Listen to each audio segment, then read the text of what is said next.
Dans le podcast AWS en français, aujourd'hui, on parle de système de traitement de documents. C'est pas clair comme ça, je sais, mais on va vous expliquer. Restez branchés. Le podcast AWS en français.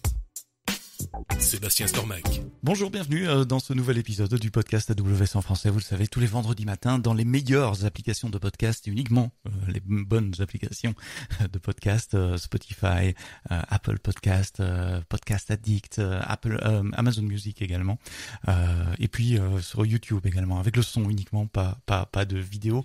Vous le savez, abonnez-vous, comme ça vous recevez les nouveaux épisodes tous les vendredis matins. Laissez-nous des petits pouces vers le haut, des étoiles, et laissez-nous des commentaires et des feedbacks. Ça fait toujours beaucoup de plaisir à lire. Aujourd'hui, on va parler d'un projet open source qui vous permet de déployer dans le cloud des systèmes de traitement, des chaînes de traitement de documents, tout basé sur des événements avec de la transformation de documents, etc. On va expliquer ça tout en détail avec le créateur, le fondateur, le développeur principal. Je peux te présenter comme ça, j'espère. Alim Karoum, tu es Head of Application Prototyping basé chez AWS Luxembourg. Merci Alim d'être là dans le podcast aujourd'hui. Avant peut-être de rentrer dans ce projet open source, c'est quoi en anglais on dit un document processing pipeline. C'est quoi un système de traitement de documents? C'est quoi qu'on essaye de faire? Salut Sébastien. Ouais, alors effectivement, un système de traitement de documents, document processing pipeline en anglais, c'est un système ou un ensemble de processus, on va dire, qui sont conçus pour automatiser l'extraction, la transformation et l'analyse de documents. Alors, ça peut être des PDF, ça peut être des documents Word, ça peut être des images, ça peut être des vidéos, des enregistrements audio. Voilà. Donc, ça représente des documents et ces chaînes de processing ou pipeline en anglais, elles sont utilisées dans différents contextes pour gérer ces documents-là, comme des factures, des formulaires, etc. Typiquement, on a plusieurs parties. On a la gestion des documents. Après traitement, on va nettoyer ces documents. Donc, pour des vidéos, des enregistrements audio, ça va être enlever le bruit, améliorer la qualité de l'image. On peut avoir de l'extraction de documents. Comment on peut utiliser ces documents pour en extraire la substance première. Et puis, ou la transformation. Ouais, voilà. Exactement. Exactement. Et après, on stocke. Puisque depuis un an ou deux, tout le monde parle beaucoup de Generative AI, on peut aussi transformer, faire des résumés, des traductions, et des choses comme ça. On va donner plein d'exemples concrets. Restez avec nous si vous vous demandez à quoi ça peut servir. Si je prends ma casquette du développeur naïf ou du développeur junior, très junior, je me dis, c'est pas très compliqué ça. Il y a un événement qui arrive, un fichier qui arrive sur S3. J'écris une fonction lambda qui va transformer, qui va appeler, je sais pas moi, textract, puisque tu parles d'extraire des données d'un document PDF, et puis j'injecte tout ça dans DynamoDB. En fait, le diable est dans les détails, comme on dit, c'est un peu plus compliqué que ça. Ouais, c'est plus compliqué que ça. Alors, il y a plusieurs éléments à prendre en compte. Le premier, alors puisque tu as donné l'exemple des PDF, qui est un très bon exemple, extraire des données des PDF est extrêmement compliqué aujourd'hui. On n'est pas encore dans l'état de l'art de la recherche pour avoir des parseurs PDF qui peuvent extraire toute la donnée, puisque ce sont des documents assez riches, qui peuvent contenir des images, qui peuvent contenir des tables, qui peuvent contenir des objets intégrés, en plus du texte, qui peuvent être aussi des documents scannés, puisque les PDF ont été créés à vocation pour l'impression, faciliter l'impression, et plus tard on l'a utilisé comme document vectoriel. Donc ils ne perdaient pas de qualité, mais il y a beaucoup de gens aujourd'hui qui ont beaucoup de documents scannés à l'intérieur des PDF. Des images non PDF. Exactement. Et juste pour un PDF, on peut... Mais si je prends ma casquette de développeur cloud, je dis ok, il y a un service qui fait ça, cet extract. Ici, avec ma casquette de développeur cloud, je me dis tout ce que moi je dois faire, c'est coordonner les différents enchaînements de traitement. Je comprends qu'il y a une complexité, mais on va l'isoler dans un service. Mais ce que moi je dois faire, c'est passer de S3 à Lambda, à extract, à je sais pas une autre Lambda, DynamoDB, etc. Qu'est-ce qui est compliqué là-dedans? Enfin, c'est quoi les pain points? Pourquoi les développeurs veulent pas faire ça, ou pourquoi on aurait besoin d'un framework pour le faire pour nous? Parce que ça prend énormément de temps. Parce qu'il y a énormément de choses à prendre en compte. Déjà, il y a la partie scale. On a beaucoup de clients Ouais. aujourd'hui. Tu as donné l'exemple Generative AI qui ont énormément de documents en interne. Ça peut être des millions, des dizaines de millions de documents. Donc, il y a la partie scale. Il y a toute la partie de gestion du monitoring de ces pipelines. Il y a le code qu'il y a à écrire à l'intérieur. Mhm. Il y a aussi la partie orchestration qui est extrêmement importante. Aujourd'hui, on peut être amené à utiliser plusieurs différents modèles de machine learning au sein d'un système de traitement de documents. Et ces modèles de machine learning, certains vont s'exécuter sur CPU, certains vont s'exécuter sur GPU. Donc ça amène une certaine hétérogénéité en termes d'architecture peut devenir assez complexe. Et nous, on apporte une couche en fait d'abstraction à tous ces éléments aux clients en leur disant voilà, vous avez plusieurs blocs que vous pouvez assembler ensemble dans une pipeline cohérente et avoir une sortie à la fin. Ouais, donc c'est simple à coder. Je suppose que les détails qui tuent, genre la gestion des erreurs, la gestion des retries, c'est aussi des choses sur lesquelles les développeurs vont s'arracher des cheveux, ceux qui en ont encore en tout cas, et donc qui pourront s'aider d'un tel framework. Alors le framework que vous avez développé avec votre équipe s'appelle Lake Chain, lake comme un lac, comme un data lake, et chain comme LangChain. En français, on peut vite se tromper entre LangChain et LakeChain. C'est open source, c'est sur GitHub. Vous retrouverez le lien évidemment dans les notes du podcast. Vous scrollez un peu dans votre app et vous avez un lien vers le projet. C'est quoi LakeChain? Alors LakeChain, c'est un système de gestion et de traitement de documents entièrement open source, sous licence APAS 2, qui est basé sur AWS CDK. Alors, AWS CDK, qu'est-ce que c'est? C'est la solution d'AWS qui permet à nos clients et aux développeurs qui développent sur AWS d'écrire de l'infrastructure en tant que code. Donc, derrière ce terme barbare, qu'est-ce que ça veut dire? Ça veut dire tout simplement on est capable de définir une architecture qu'on peut déployer sur AWS. Donc, on peut penser à des instances, des buckets S3, des fonctions lambda, des QSQS, ce genre de choses, sous la forme de code, ce qui rend le code déjà auditable et quand on le déploie, répétable. Voilà. Donc, vous avez l'opportunité avec LakeChain de développer des pipelines de traitement de documents, donc similaires à ce que beaucoup de clients font aujourd'hui avec des frameworks open source comme LangChain ou Llama Index de Meta. La différence première est que LakeChain est cloud native day one. Donc, jour 1, vous avez une pipeline qui, out of the box, est déployable sur AWS, est scalable, est sécurisée. Donc, la partie sécurité, c'est quelque chose dont on ne parle pas assez, mais des choses assez simples comme écrire des rôles IAM de manière très sécurisée, etc. C'est quelque chose qui demande un certain temps, une certaine concentration, une certaine rigueur, et c'est quelque chose qu'on fait tout simplement pour les clients qui veulent utiliser LakeChain directement en utilisant notre système de middleware, donc un système de blocs, de composants, où chacun va avoir sa responsabilité. On peut les voir d'ailleurs un peu comme des microservices séparés. On va revenir dans le détail. Je remobine un tout petit peu sur ce que tu as dit avant. CDK, infrastructure as code. Beaucoup de clients connaissent l'infrastructure as code à partir de JSON ou de YAML qu'on passe à CloudFormation.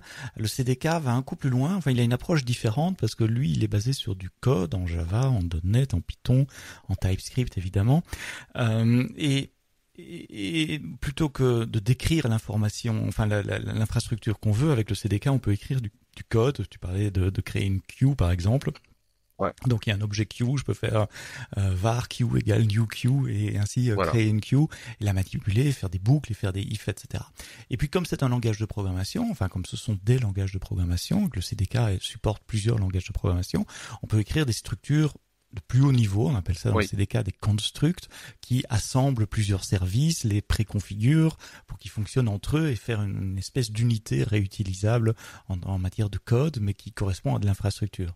Et donc, si je comprends bien, Lake-Chain, c'est un ensemble de briques, de structs, de constructs, pour parler en langage CDK, qui permettent de créer ces pipelines. Donc, je crée une source d'événements, imaginons S3, une destination, et puis des blocs de transformation, et je peux programmatiquement combiner ces différents blocs qui sont fournis par le projet Lake-Chain. Est-ce que si je décris le projet comme ça, dans mon image mentale, dans mes boîtes mentales, ça colle ou j'ai loupé quelque chose? Non, ça colle, c'est super, c'est une super description.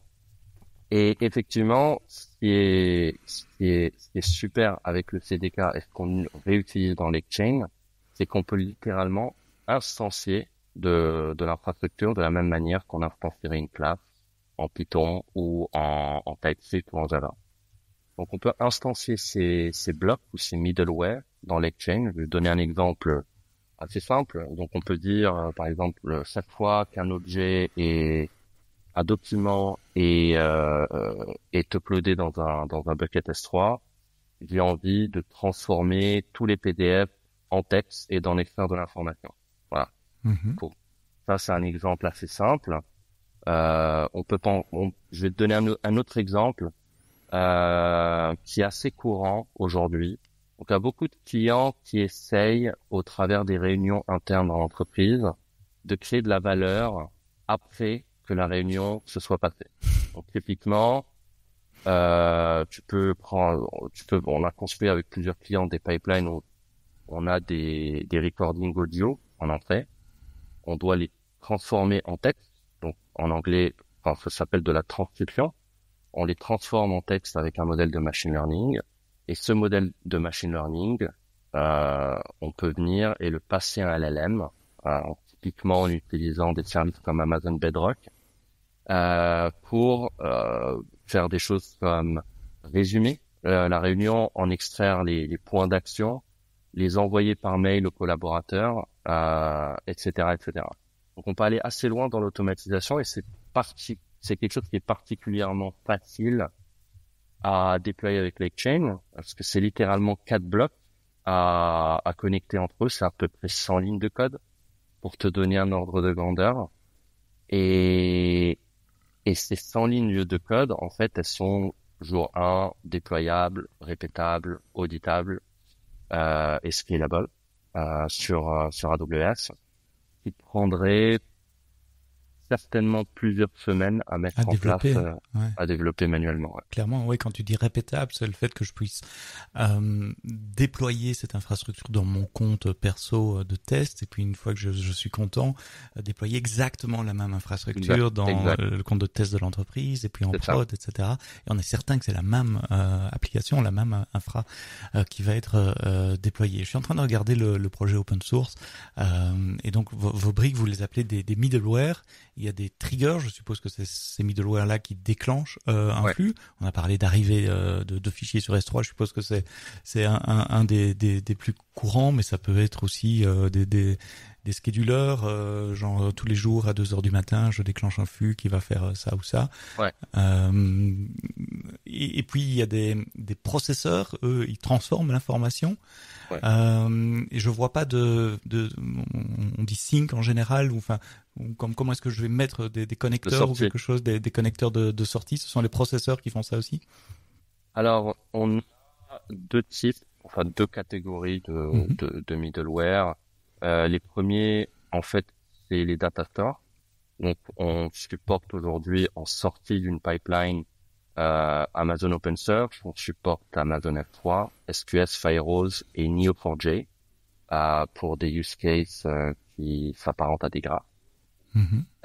Et on a aussi les vector stores qui permettent d'intégrer en fait des pipelines qui travaillent avec ce qu'on appelle des vecteurs en machine learning pour stocker aussi dans différents services comme OpenSearch, Pinecone et LanceDB. Donc on a ces connecteurs-là qui existent pour les sorties de flux dans lesquels les clients peuvent nativement aller directement stocker l'information juste en référencant ces flux. Oui, en fait, les storage connectors, comme tu les appelles, sont pas nécessairement des sorties, ça peut être des étapes intermédiaires également. Oui, Et c'est pour ça que c'est pas vraiment un sync, exactement. une destination de sortie. On peut poster un message dans une queue et avoir un autre flux, enfin un autre composant qui reprend le message d'une queue après. Exactement. Il y a aussi des clients qui ont besoin d'écrire dans un stockage intermédiaire, mais continuer par ailleurs la pipeline une fois que l'écriture a eu lieu. Ouais. Donc, Tu m'as intéressé, ça fait plusieurs semaines que je pense pour ce podcast faire de la transcription automatique et du résumé automatique pour pouvoir créer mes petits messages qui accompagnent les posts sur les réseaux sociaux. Donc partons d'un cas concret et réel et explique-moi ce que je devrais faire si j'étais développeur. Donc je t'explique mon requirement. Quand je drop un fichier MP3 qui représente l'épisode que nous sommes en train d'enregistrer sur mon bucket S3, je voudrais en extraire le texte en anglais ou en français puisque je fais des podcasts dans les deux langues. Ce texte, je voudrais le résumer pour faire les notes du podcast, celles que vous lisez maintenant dans les épisodes, dans les applications, et puis faire un super condensé résumé en 200 caractères pour poster sur LinkedIn, Twitter et les autres. Et ces résumés, je voudrais, je sais pas, me les envoyer par email, ou me les déposer dans Slack, ou au pire, simplement avoir un fichier texte sur S3 que je peux aller rechercher, ça c'est le plus simple, je suppose. Je suis développeur, je connais le CDK, j'ai déjà installé le CDK sur ma machine, j'ai un compte AWS, évidemment, ces prérequis là sont faits. ouais. Où est-ce que je commence? Alors en fait, pour commencer, effectivement, tu as mentionné le compte AWS.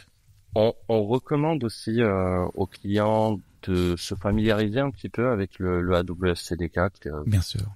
qui est assez simple à utiliser. Mais la première des choses qu'on fait avec les clients quand on leur présente l'Exchange, c'est d'exécuter le Quick Start Guide qui est présent, qu'on a écrit et qui est présent dans la documentation officielle sur GitHub. Donc typiquement, en fait, le Quick Start Guide intègre directement en fait les développeurs, comment est-ce que le framework fonctionne, comment je commence à instancier mes middleware et comment je déploie au travers d'un use case assez simple qui est je prends une collection d'images et je veux détecter les visages dessus et les flouter. Voilà. C'est un peu le Hello World de l'Exchange. Ouais. Après, pour revenir à ton exemple, en fait, on le ferait typiquement en 4 blocs. Donc, en fait, on mêlerait ce qu'on appelle un des triggers que tu as mentionné précédemment. Donc, on prendrait le S3 trigger qui, en fait, écoute les événements émis par un bucket S3. Donc quand tu dis on prendrait en termes de code, ça veut dire instancier. Donc il faut importer la librairie Legchain évidemment dans son projet en dépendance, et puis simplement faire un new S3 event trigger, je crois que c'est le nom de cette classe, et le configurer pour lui dire sur quel bucket il doit écouter, etc. Exactement. Okay. Lui, il a plusieurs configurations optionnelles. On peut sélectionner des filtres pour sélectionner uniquement les fichiers qui nous intéressent, etc. Ils sont optionnels, mais effectivement, on passe par l'instanciation. Et après, le middleware, lui, ce qu'il fait, c'est qu'il écoute ces événements, il réagit à ces événements et permet de déclencher le reste de la pipeline. Et alors, la pipeline, je la définis comment en matière de code? Comment est-ce que donc je suppose que je dois créer mes briques de traitement, on va en parler, et puis après je dois les connecter au trigger pour exprimer cette notion de workflow. Exactement. En fait, les blocs sont instanciés comme des classes dans le langage de programmation utilisé. Et chacun des blocs, en fait, définit une connexion à un ou plusieurs autres middleware qui font partie de la stack de l'utilisateur. Voilà. Donc, sur 4 blocs, mettons, j'ai mon trigger R3, c'est le premier trigger de ma pipeline que j'ai défini. Il n'a aucune connexion a fortiori avec aucun autre middleware. Lui, sa responsabilité est uniquement d'écouter les événements du bucket qu'on lui passe en entrée, qu'on lui définit via son API.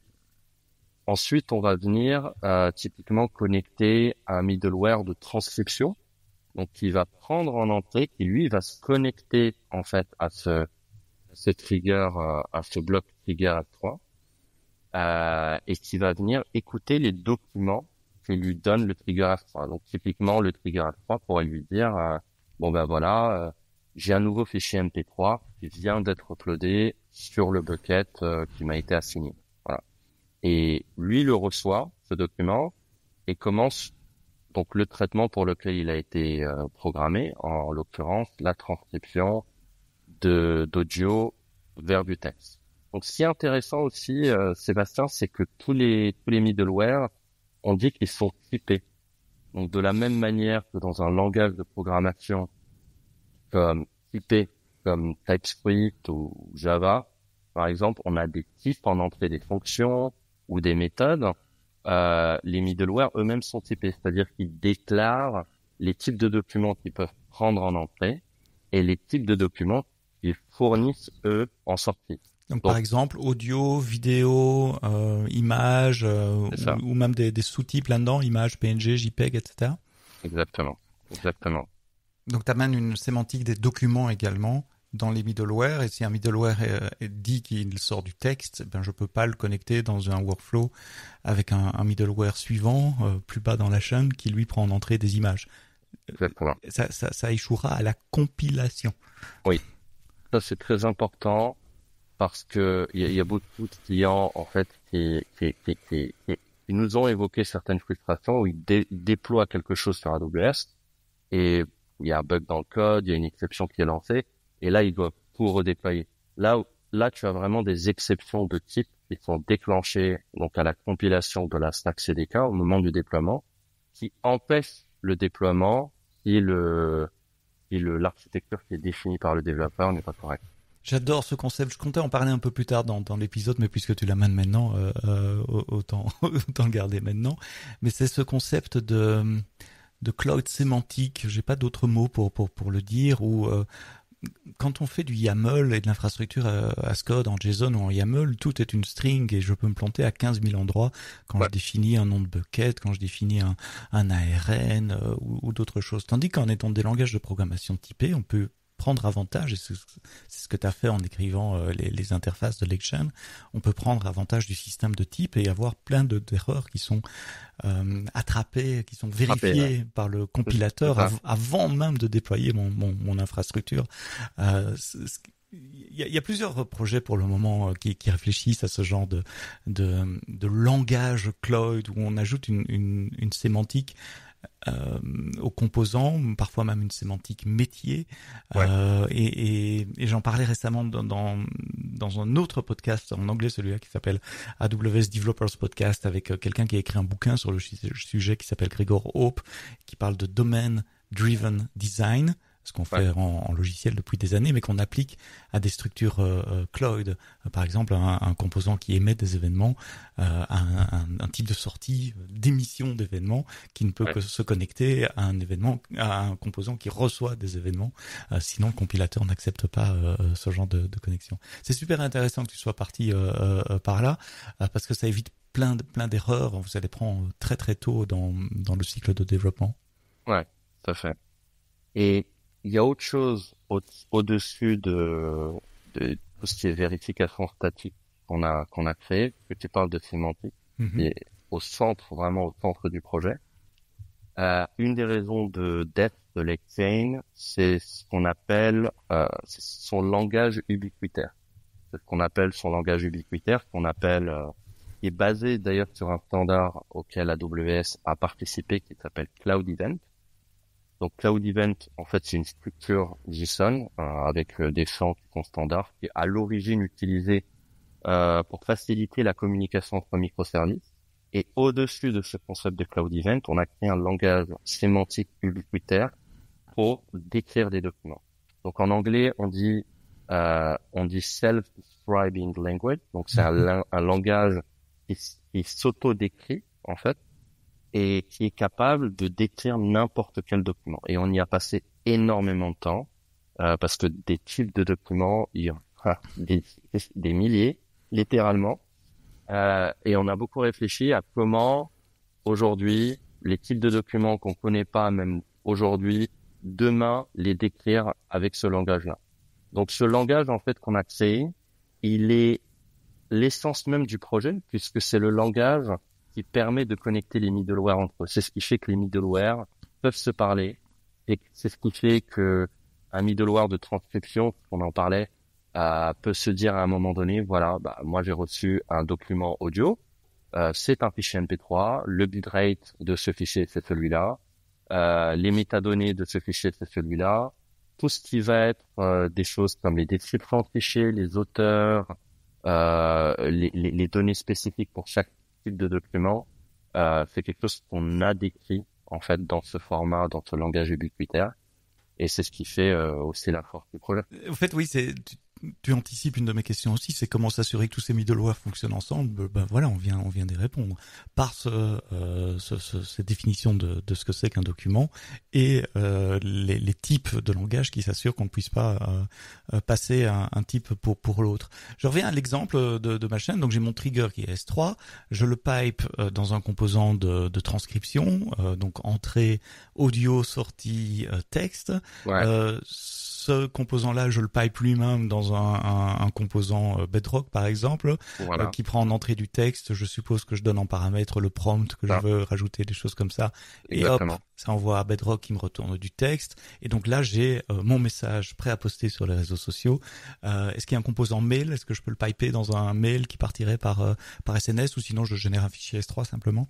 Alors, tu peux envoyer vers SNS, absolument. Tu peux envoyer vers SQS, tu peux stocker dans S3. On est en train de travailler sur un composant SES pour envoyer des mails directement. Large échelle. Voilà, en prenant en compte aussi pas seulement le corps du mail, mais aussi les pieds joints. Donc, tu vas pouvoir définir quels sont tes pieds joints sur des pipelines en fait avec lesquels on peut aussi processer plusieurs documents en même temps en batch. Et ça, ce sont des choses qui sont possibles, ouais, tout à fait.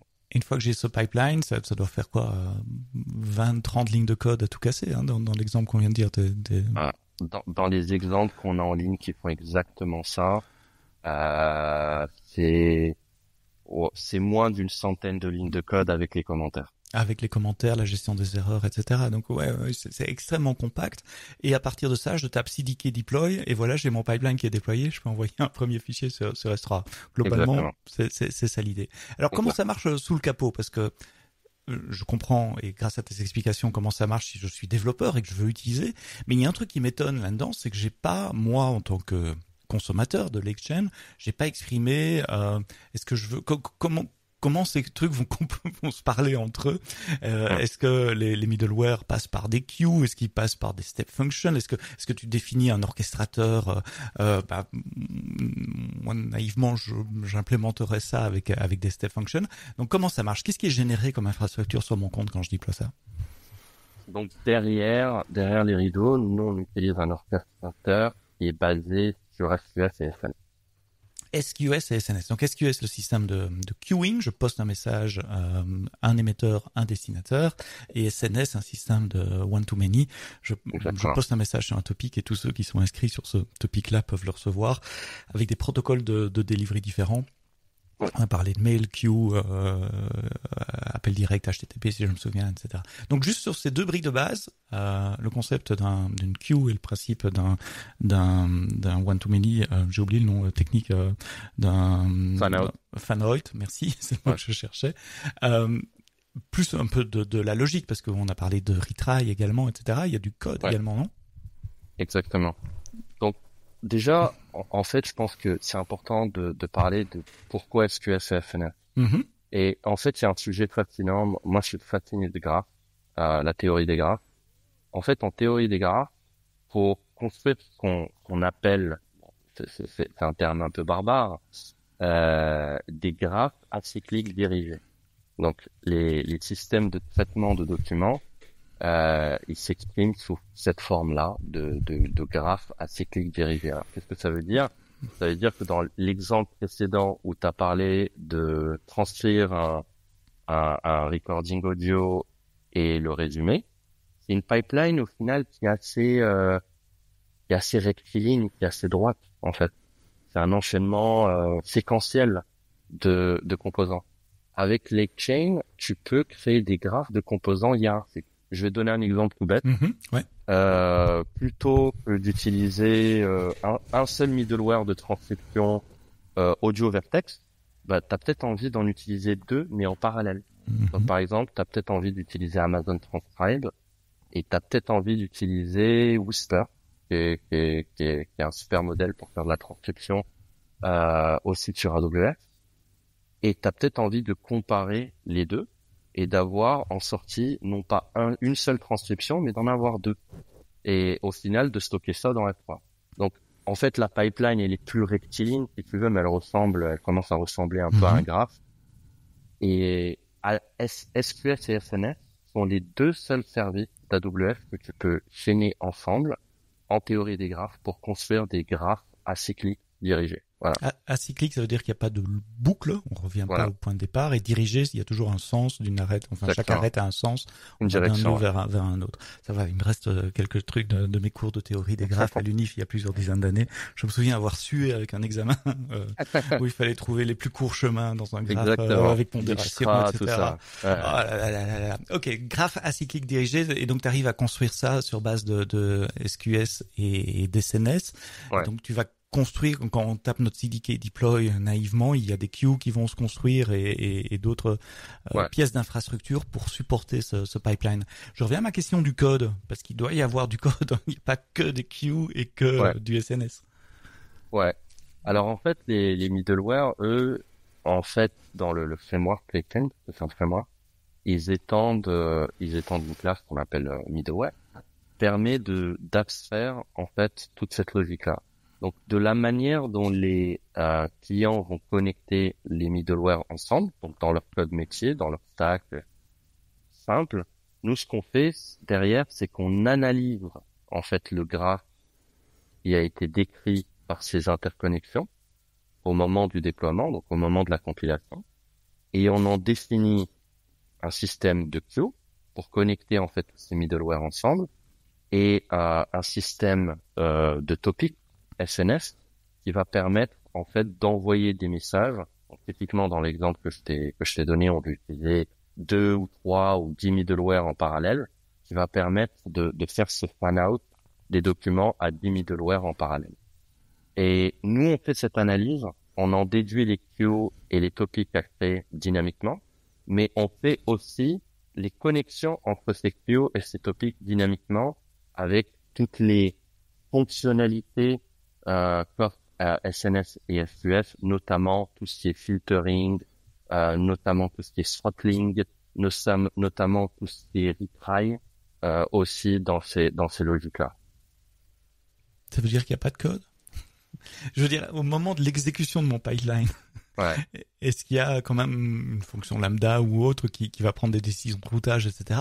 Ou est-ce que le stack CDK va construire un système d'assemblage et de configuration de queue et de SNS pour construire mon pipeline uniquement basé là-dessus, sans qu'il y ait de code qui ait besoin d'être exécuté lorsqu'un document passe au travers?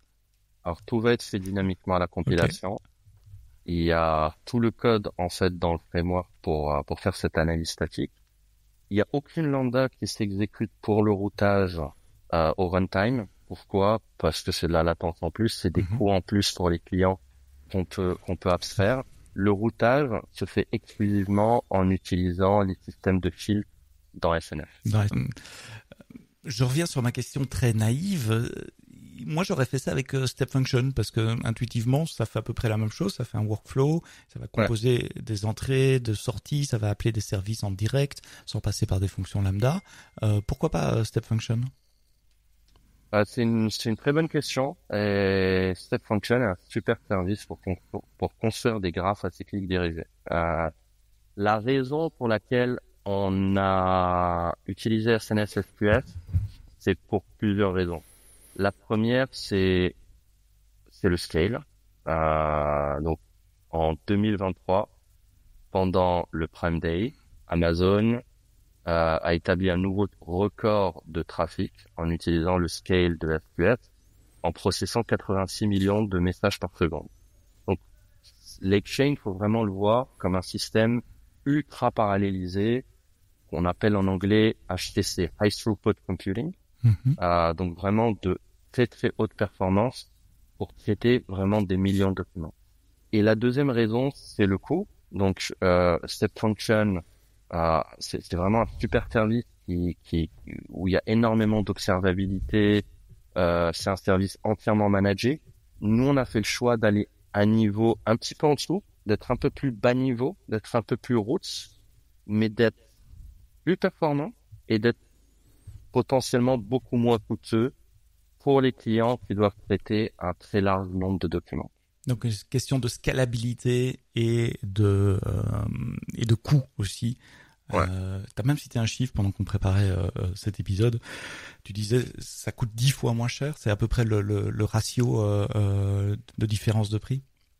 Alors 25 fois moins cher. Oh pardon. Que Step Function standard. Pas 25%, 25 fois. Ouais. Et pour Step Function Express, donc qui est la version moins coûteuse de Step Function pour les clients qui n'ont pas besoin de toutes les fonctionnalités de Step Function standard, on est 20% moins. 20% moins cher que Step Function Express. Ouais. J'aime bien poser la question des challenges ou des murs qu'on s'est pris quand on construit une solution sur AWS, puisque c'est un podcast qui sert à inspirer les builders, les développeurs que vous êtes. C'est toujours intéressant de savoir les problèmes et les challenges qu'on a eu, histoire de pas être confronté aux mêmes. Qu'est-ce que tu as appris en construisant l'Exchain? Alors, moi j'ai appris énormément de choses. Je dirais la première des choses, enfin, tu as parlé de challenge. Un des premiers challenges, c'est l'abstraction. Sur un système aussi complexe, qui aujourd'hui, on a plus de 60 middleware qui utilisent différents services AWS, des modèles open source de machine learning, aussi des librairies open source. Comment est-ce qu'on abstrait tout ça? C'est-à-dire, je vais te donner un exemple. On a un connecteur FFmpeg qui permet aux clients qui sont familiers avec FFmpeg de faire du transcodage d'audio, de vidéo, d'extraire les audios de vidéo, ce genre de choses. Mais on dit souvent c'est le couteau suisse du traitement vidéo-audio en ligne de commande. Exactement. Avec FFmpeg, on peut faire tellement de choses. Comment est-ce que tu réduis ça à quelques lignes de code? Comment tu fais une abstraction permet en fait aux clients d'exprimer tout ce qu'ils peuvent faire avec la ligne de commande FFmpeg ou la librairie en C, de le faire avec l'Exchain. Et ça c'est super compliqué. Alors, en général, la réponse c'est que tu fais pas, parce que si tu c'est ce que j'allais dire. tu perds forcément de capacité que FFmpeg t'offre. Donc, de réfléchir à ces mécanismes d'abstraction, en fait, ça a été un challenge de bien penser le système. D'ailleurs, pour FFmpeg, on pourra en revenir, c'est un autre sujet. On a développé le concept de Funklet pour permettre aux clients d'exprimer ce qu'ils veulent sous forme de code avec FFmpeg. Mais un autre challenge, c'est tout simplement l'intégration. L'intégration dans n'importe quel système. C'est pas spécifique à AWS. On l'a fait pour d'autres systèmes externes aussi. Il y a énormément de challenges. On parlait de la transcription plus haut. Aujourd'hui, en fait, sur chaque service, tu as des quotas. Donc, qu'est-ce qui se passe si tu envoies un audio recording qui fait 3 heures de long, typiquement? Si tu fais un simple appel API dans ton code Python, ça marchera pas parce que tu vas dépasser les quotas. Donc, qu'est-ce que tu fais pour passer outre les quotas? Soit tu fais du batching, ça c'est la solution la plus simple, surtout avec les services AWS qui sont vachement bons là-dedans. Soit, en fait, tu es obligé de découper les documents et de les processer séparément et de les réassembler après. Et tout ça, ça prend beaucoup de temps, ça prend beaucoup d'énergie à développer. Et c'est quelque chose que, c'est un peu des murs auxquels on s'est confronté. Comment on s'intègre avec les quotas des services de manière à ce que l'expérience d'un utilisateur soit la plus smooth possible. Comment on fait pour gérer le throttling? Donc, tu uploades 1 million de documents audio pour les transferts. Est-ce que ça va appeler 1 million de fois par seconde l'API de Amazon Transcribe? J'espère que non. Donc, on a des mécanismes de throttling qui sont intégrés donc dans la paire SQS et SNF. Donc, on utilise toujours cette paire-là pour être le plus statique possible, ne jamais avoir de lambda function qui vont rajouter des coûts, qui vont gonfler des coûts. Et ça, c'est assez tricky à faire. Et je pense que c'est quelque chose qu'on a bien réussi à faire.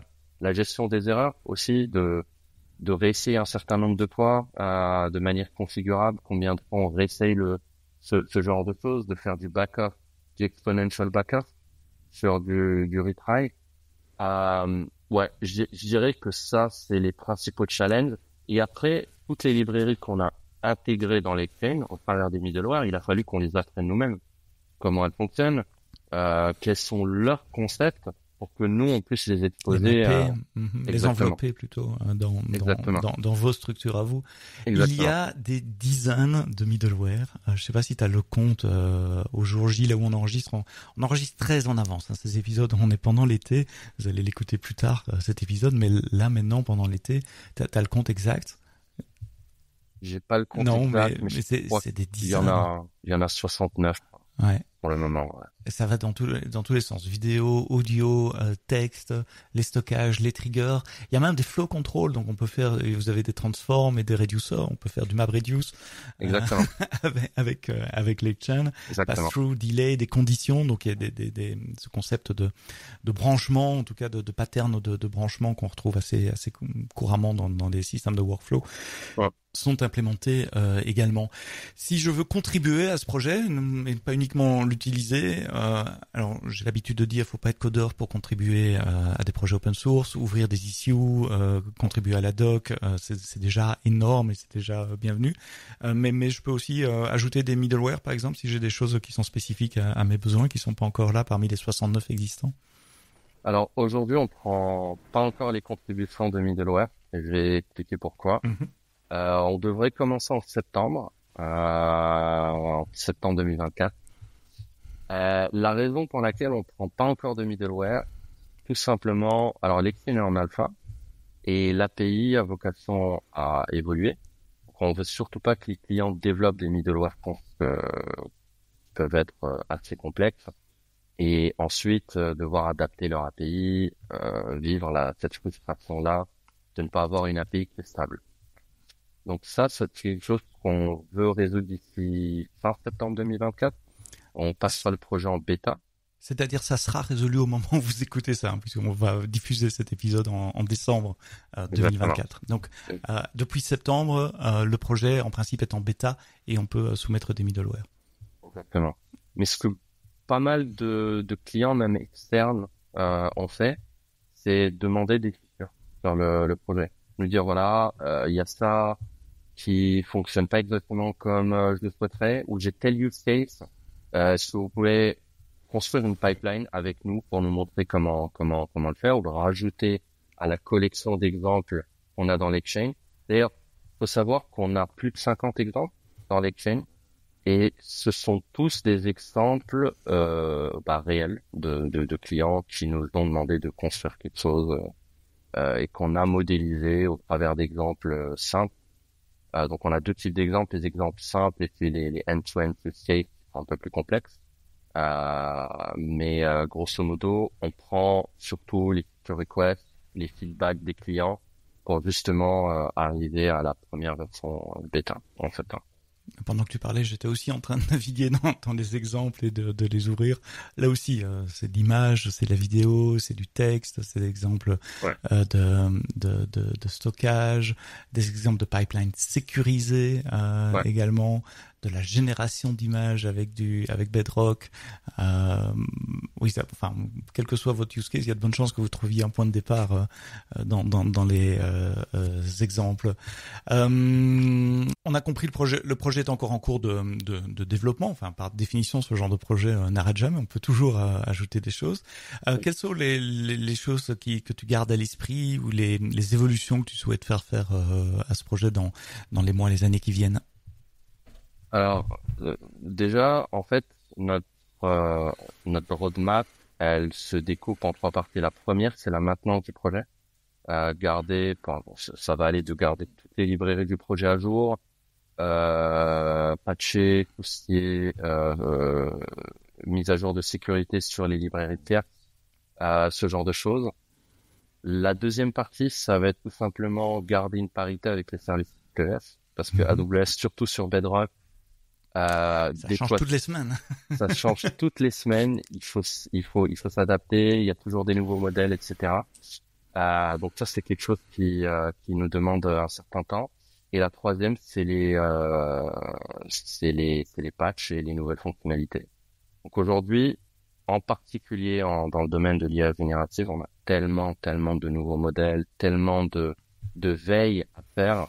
Pour te donner un ordre de grandeur, je suis abonné à une dizaine de newsletters que je lis tous les jours.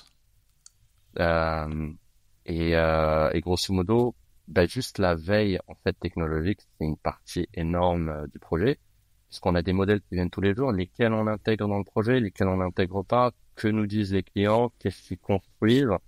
Tu vois, par exemple, récemment, Meta a publié SAM2, donc Segment Anything 2, leur modèle amélioré de segmentation d'images, où on a beaucoup réfléchi à comment est-ce qu'on intègre ça dans les chains, c'est quoi la sémantique pour faire de la segmentation d'images, ce genre de choses. Donc, je vais dire, c'est un peu ces trois choses-là. Mais grosso modo, notre grosse prochaine milestone, c'est vraiment septembre pour la sortie en bêta du projet. On va utiliser une première API.